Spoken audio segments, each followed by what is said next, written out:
All right. So my name is Rachel Olsson. I have been here for just over 4 years, so I'm in my 5th year. I'm in the Crowder Entomology Lab over at WSU, and I have been working for the last 2 years on canola.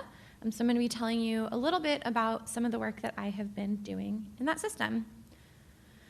So bees provide pollination for about 70% of the food crops consumed worldwide, along with countless other flowering plants. Globally, as Dr. Shepard mentioned, bee populations have been declining across the world and across bee families due to a suite of different factors, including exposure to pesticides, loss of floral resources, and habitat. Sometimes the loss of habitat looks like paving over our beautiful prairies, and sometimes it looks like this. This is a really common sight living on the Palouse. And although these rolling, beautiful wheat fields contain quite a lot of food for humans, and also birds and some seed-eating insects, this type of landscape provides nearly to no food for bees. So adult bees, in case you aren't aware, feed on nectar from flowers, and they collect pollen to feed to their young. And this goes for all bees, not just honeybees, although honeybees are certainly part of that population. So when you live in an otherwise mostly flowerless landscape like this one, any amount of food resources can be hugely beneficial for bees. Before the Palouse was converted to largely agriculture, there were vast prairies full of wildflowers and shrubs that provided food, nesting, habitat resources for a lot of different types of bees.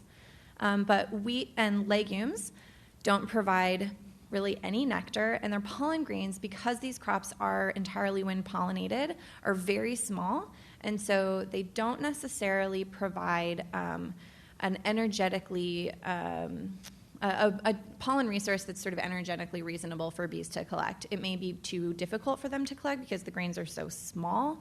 The shape of the grains can be less ideal for them to actually collect the pollen. There's a lot of different reasons, but wheat and legume pollen really is not a viable pollen source for bees, along with the fact that the adults can't drink nectar from those flowers because there isn't any. But there is some good news. Over the last decade or so, growers have begun to add canola into their crop rotation. So if you're driving through the Palouse between April and June and you see these big shocks of yellow flowers, most of that is canola. Canola provides both pollen and nectar. Those resources can be used by bees. Canola doesn't require insect pollination. It can be wind pollinated. However, research has shown that canola can increase their yield by about 40% when insect pollinators are present.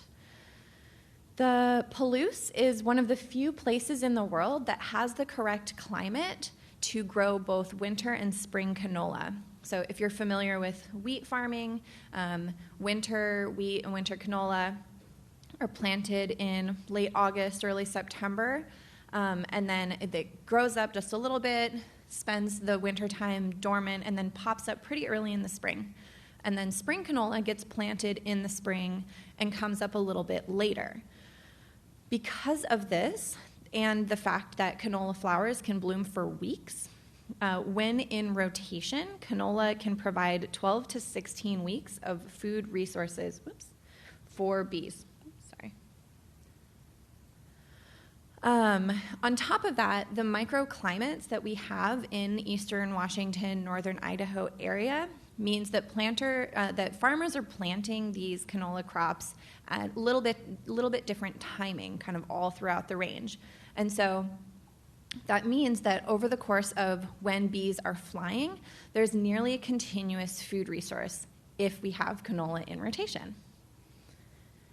Because of this abundant food resource, honeybees are often kept on canola for part of the season, typically after they've come out of almonds and they've finished pollinating other fruit crops. They'll move into canola for kind of the end of the canola season because there's still a really rich nectar source, and that tends to be a little bit later than a lot of other flowering crops. If you haven't gotten a chance to try it, canola honey is delicious. But the sugar concentration of the nectar is so high that the honey crystallizes really easily, so it's not something you can typically find on store shelves because consumers, for some reason, don't like crystallized honey. So as you can see here, oh, sorry, this isn't a canola flower, but honeybees use canola, but a lot of other bee species in the region are also using those flowers. So I had no idea before I started working on my PhD how many different types of bees there were in the world. There's approximately 25,000 described species of bees. Here are a few examples. This is a Ceratina bee. It's a pretty small bee. Let's see. This is a megachilid bee or a leafcutter bee. And this is a small halictid bee. So these are three different families. And then honeybees and bumblebees are a fourth family. There's a couple other families in the US that I think I've got pictures of at least one more coming up. But essentially there are thousands of bee species in the world, about between 6,000 and 9,000 in the United States. I'll come back to that. So coming back to canola a little bit. So data collected by the Washington Oilseed Cropping System Program at WSU has shown that canola acreage in the inland Northwest has skyrocketed over the past decade or so. In 2007, there was about 5,000 acres planted in canola, and in 2018, there were over 50,000. So 10 times increase in canola acreage because growers are starting to see that not only can canola provide food resources, and as Dr. Shepard mentioned, in the last decade or so, pollinator declines are getting a lot of attention. The growers want to know, how can we help the bees? And so they're looking into crops that they can grow that benefit their typical rotation systems while also providing some of these environmental services. Growers have also found that growing canola in their rotation can provide some weed control because it provides a pretty nice canopy, and because canola is a relatively quickly growing crop, it can sort of smother out any weeds. It has the potential to break the disease cycle because canola is a brassica, and a lot of the other crops that are being grown are grasses or legumes. And then the growers have also anecdotally told us that following canola, their wheat, onion, and pea crops do much better than when they follow other wheat crops. So because of the dynamic history of the landscape, where first we had lots of blooming wildflowers and big prairie ecosystems, and then the more recent history of intense agriculture, our research group has been really interested in some of the impacts that these changes have made and had on pollinator communities. Paul Rhoads was a recent PhD graduate of the University of Idaho here, and he did some work looking at the total pollinator populations of the Palouse. During his time here, he found that over 170 species of bees are present on the Palouse, and that they're largely concentrated in conservation areas with access to a lot of different types of flowers. As you've seen through some of these photos, wildflowers come in a whole range of floral traits, including different sizes, shapes, and colors of flowers. The bees that visit these flowers are also incredibly diverse. Some bees, like honeybees and bumblebees, are really general foragers, meaning they can collect pollen and nectar from a lot of different types of flowers, and they will visit a wide variety of flowers. However, there are some bees that are far more specialists, like this little green halictid here. These tend to prefer smaller flowers with smaller pollen grains. This is actually a pretty big flower for this little lady. But I really commonly have seen them on asters, and I have seen them quite a bit in canola. Let's see. So along with the sort of agricultural history of the area and curious about how that might be affecting bee populations, we're also curious about individual flower traits. And specifically because canola is, as you saw, one big blooming yellow field, we were interested in not necessarily the color, but the size of the petals, and then the amount and sugar concentration of the nectar being provided by those flowers. Most of the canola and other crops in this region are grown without irrigation. So changes in weather patterns, rainfall, and temperature can impact when crops are planted and harvested. Soil that has crop planted into it will hold water better. However, the crop is also using that water. It's also worth noting that about 70% of the bee species in the world nest in the soil.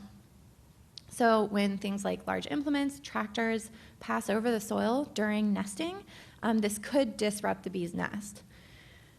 Areas that are held in conservation or are minimally tilled may provide more stable nest sites for bees, and canola is often farmed without any irrigation, and we do have a lot of growers that are interested in and are exploring planting canola in no-till areas. So with all of that background, the sort of agricultural history of the area combined with the needs of pollinators led us to a few different research questions. Again, because the majority of the land on the Palouse is agricultural and most of that is providing little to no floral resources, we really weren't sure what bees we would find here. As I mentioned, Paul Rhoads had found over 170 species of bees on the Palouse, but he was finding them largely in those conservation areas. And so we were curious what bees, if any, besides the honeybees that we knew were being placed on canola, are being found in those fields. We're also curious about the variation that exists among the canola flowers. So canola, if you weren't aware, is a trade use name, canola meaning Canada oil, and can be any one of 3 different species of plant. These different species have dramatic differences in flower size, growing condition requirements, and overall just really large differences in the floral traits. The majority of the canola acreage on the Palouse is a single species. However, we do have growers experimenting with the 2 other species to try and discover if things like drought tolerance increases with a different species or seed set increases with a different species. So we're curious about how the variety might affect those traits, like the flower size and nectar properties. I will note that the experimental work that I've been doing has all been using one single species, but I am using 3 different varieties that are exhibiting pretty different traits. Finally, past research in our lab has shown that bees are more abundant and diverse in areas where conservation land is nearby, and so we are looking into whether this trend holds in the canola system. And finally, we're interested in learning what types of environmental factors like drought and other water stress might influence flower traits. So we've got a few different research projects. In an attempt to try to pull some of these answers out of all of these questions, we're working on a series of observational and experimental studies. Right now, I'm in the middle of a 2-year pollinator community survey and canola field survey. I'm also using some GIS technology to survey the landscape surrounding the farms to get an idea of how neighboring landscape might contribute to the pollinator community. And then finally, we've been running a series of greenhouse studies where I'm introducing environmental stresses to the plants to see how the plants respond. Just to give you a little overview of some of my methods, to measure the pollinator communities, I've visited these farms during what the farmer has indicated is the peak bloom time, and that tends to be about 5 days after they see their first flowers. We use blue vein traps, like this one here, which is essentially a bucket trap that the bees are attracted to the colors, and they'll fly into the blue area and then fall in. It's kind of like a funnel. So we'll use these. We'll also use bee bowls, which are basically just little Dixie cups that have the insides painted blue, white, and yellow, again, because those colors are attractive to bees. And then finally, I'm out there with a butterfly net collecting bees by hand because we have found through the literature that the combination of these 3 methods can really collect the full suite of pollinators that might be on the farm.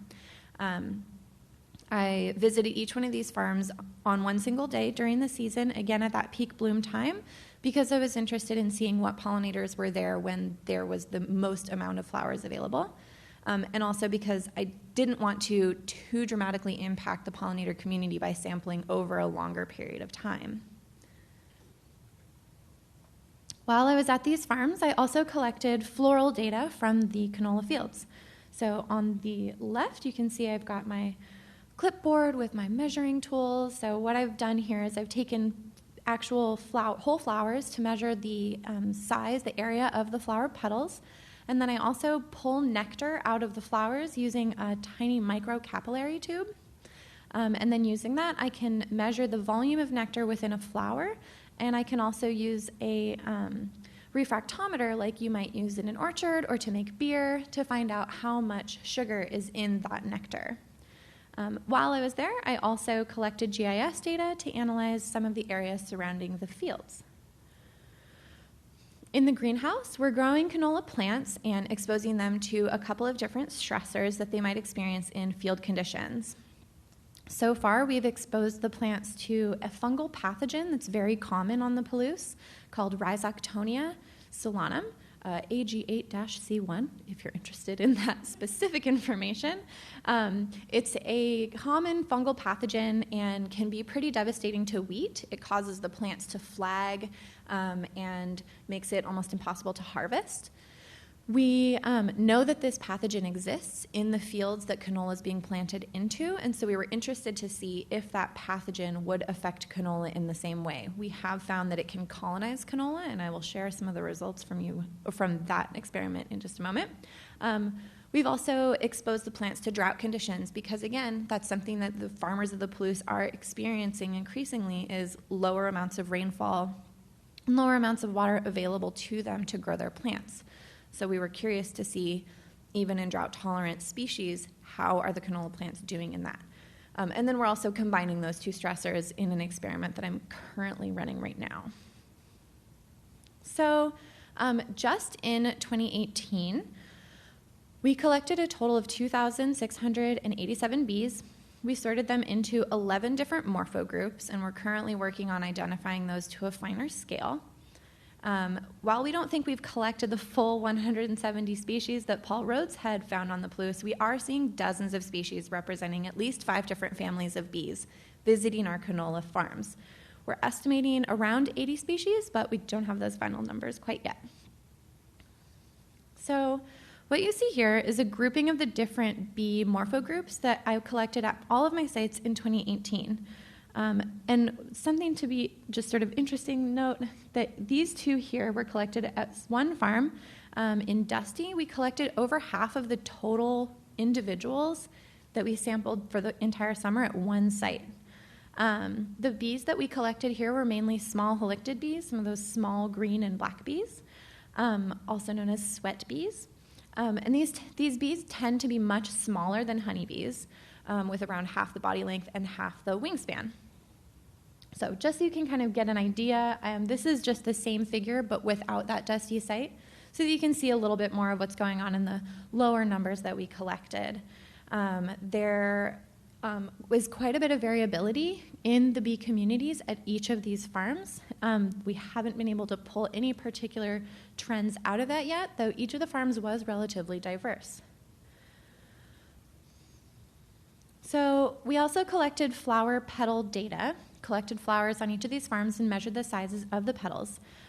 Interestingly, the petals at each farm were not significantly different from each other except for at one site, and that was that Dusty site. The Dusty farm had much smaller petals than any of the other farms. They also had much more bees of much smaller bodies. So we thought that was really interesting. This doesn't take into account for the variety.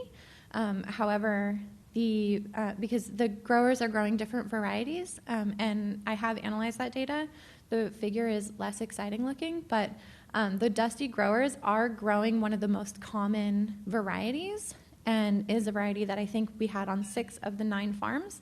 So we're still looking into why their petals were so much smaller, considering the fact that they're growing the same variety as a lot of our other growers. So I'll come back to that. So when we measured the nectar at our sites, for 4 of the sites, we were unable to collect a measurable volume. That may be partly due, in fact, to that we maybe tried to collect nectar a little bit later in the day, although I tried to do it early enough. It may have been a particularly hot couple of days beforehand. Again, I wasn't controlling for weather right before I sampled because I was trying to go to the farm during the grower's indicated peak bloom time. Again, most interested in making sure that we're collecting bees during the sort of grower time frame of when pollinators when they want pollinators to be present. And so we wanted to try to make this as relevant to growers as possible. So our methods aren't perfect. I use this tiny little glass tube to try to pull the nectar out of the flowers. And if the volume of nectar isn't big enough, then it just won't come up into the tube. So even though I could see that there was nectar in the flowers, I wasn't personally able to collect it. However, a small bee whose body and tongue are much smaller than my giant fumbling hand in my little glass tube, they're probably much more able to collect that nectar than I am. So that was an interesting find. That dusty site, again, with the really small flowers, their nectar volumes were low enough that I couldn't collect them. So tiny bees, tiny flowers, tiny amounts of nectar, but still tons of bees. Really interesting site. Similarly, when I measured the sugar concentration, of course, I wasn't able to collect nectar at all of the farms, but we didn't find a significant difference along most of them, except for at the University of Idaho experimental farm here in Moscow. For some reason, that particular farm had really low sugar concentration, and I sampled 2 different varieties of canola there, and so I'm going to actually do a more in-depth observation of those 2 varieties this year because I thought that was really interesting. So I mentioned that we took landscape information while at each of those sites, and unfortunately I don't have any of the results from that yet because GIS and I aren't always on the best of terms. So here's a really nice picture of some flowers while you wait. Okay, so some of the greenhouse work that we've done has been really interesting. I mentioned that we exposed some of our canola plants to that fungal pathogen, Rhizoctonia. Super common pathogen, and it's present in a lot of the soil here. We found something really interesting. We found that pathogen was able to colonize the plant. So unfortunately, it wouldn't break the disease cycle if wheat growers were trying to use canola to stop a disease or reduce the amount of pathogen in their soil. But it also didn't affect the development time of the plants. What it did affect was the number of flowers that the plant produced. So when the plant was exposed to Rhizoctonia, it produced significantly more flowers. It also produced, doesn't look like it, but this is a significant result, significantly larger flowers. So this is a really interesting result that we're currently repeating that experiment, and we're collecting some molecular data to do some gene analysis to see if there's any sort of genetic reason why that might be the case. Currently, we're growing greenhouse plants and exposing them to the combination of drought and pathogen stress. You might be surprised to learn that when plants don't have enough water, they don't grow super well. So you can see these plants in the middle here, kind of droopy, not looking so hot. Those plants are being exposed to drought stress. We've also found that plants, when they're exposed to significant drought, don't produce any viable flowers, which is a huge problem for canola growers because without flowers, you don't have seed, and without seed, you have no yield. So in summary, what we have found is that the Palouse is home to many different bee species, and a lot of them are using canola as a forage resource. We don't know yet what landscape variables might be contributing to those populations, but we do know that plants have significant responses to the presence of certain pathogens and drought. We hope that the growers will continue to grow canola, and this year we're actually anticipating somewhere in the neighborhood of 60 to 70,000 acres. So growers are really interested in this crop, both as a rotational crop to improve their wheat growth, but also because they are interested in contributing to pollinator resources. With that, I would like to thank a few folks in particular. Everyone in my lab has been really helpful, particularly an undergrad who works with me, Wyatt Mattingly. He has painstakingly pinned all of the bees and also all of the non-bees. He's currently working on his own project looking at the community of non-bee insects that we found at this farms. I'd also like to thank Megan Ash, who provided the majority of beautiful photos that I used in my presentation here. Please check out her website at macronature.com. Our grower partners have been fabulously helpful in staying in really close communication with me to make sure that I know exactly when to get out to the fields. And then, of course, my funding sources. This project has been funded by a number of different sources, and I really appreciate all of them. And with that, do you want me to take any questions or hold it until the end?